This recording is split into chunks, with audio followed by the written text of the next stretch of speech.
फिर अब इतना सहज सरल प्रेम धन्ना जी का, भूखे प्यासे धन्ना जी पड़े हैं नीचे, छोटा सा बालक है, ठाकुर जी से देखा नहीं गया। इतने में ही महाराज लेट गए धन्ना जी, उनको चटकारों की आवाज आने लगी। चटकारे जैसे कोई आदमी को ज्यादा स्वाद आए तो अपनी उंगलियां चाट। धन्ना जी बोले ये चटकारे कहाँ से आ रहे हैं? जैसे ही पीछे देखा पर्दा खोल करके तो नन्हे से बाल गोपाल प्रकट हो गए हैं और धन्ना जी के सुंदर प्रसाद को स्वीकार कर पा रहे हैं। असली शालिग्राम नहीं थे धन्ना जी के, पत्थर की सेवा करते थे, लेकिन भाव और विश्वास इतना ठाकुर जी के प्रति, ठाकुर जी प्रकट हो गए। अब धन्ना जी थोड़े बड़े हो गए तो घर की गैयाएं चराने जाते थे और अपने ठाकुर जी को जेब में धर के ले जाते थे।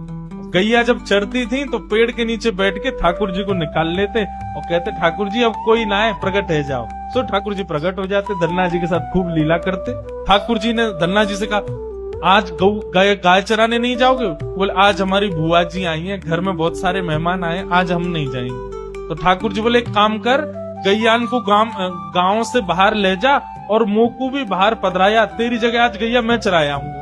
तो यही होने लगा। अब थोड़ी दूर तक धन्ना जी जाते, उसके बाद ठाकुर जी को बाहर निकालते और ठाकुर जी प्रकट हो जाते, गैया चराने ठाकुर जी जाते। आज 11-12 साल हो गए, वो संत आए जिनके शालिग्राम जी की सेवा थी, संत जैसे आए। धन्ना जी ने प्रणाम किया, जय हो मेरे गुरुदेव, गुरु जी के चरणों में प्रणाम। गुरु जी आपने ऐसे ठाकुर जी प्रदान किए, मेरा तो जीवन उत्सव हो गया। अच्छा कहाँ है तुम्हारे ठाकुर जी, सेवा पूजा कैसी चल रही, अभी तक कर ही रहे हो? उनको लगी पत्थर है, बचपन में की होगी, अब तो बड़ा हो गया। कहाँ है तुम्हारे ठाकुर जी? बोले ठाकुर जी अभी नहीं है, ठाकुर जी तो गैया चराने गए। संत बोले मतलब? बोले हाँ, मैं कभी व्यस्त होता हूँ तो मैं ठाकुर जी को गैयाओं के संग भेज देता हूँ, ठाकुर जी गैया चराने जाते। संत बोले पहले तो छोटा था, अब तो इतना बड़ा हो गया, ये अभी भी बचकानी बातें करता है। अरे लाला ऐसे मत बोला करो। तो नहीं सच में ठाकुर जी गैया चराने गए, आपको विश्वास नहीं? शाम को चलो मेरे संग। गुरु जी को लेकर के वन में गया तो वन में गैया चर रही थी।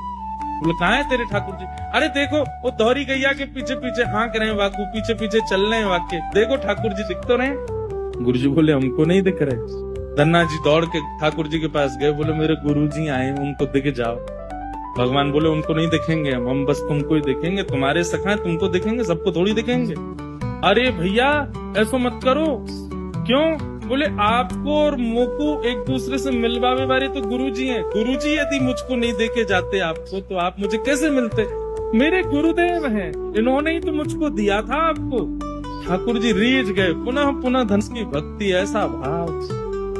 इतने में ही नील माधव नीलमणि ठाकुर जी प्रकट हो गए।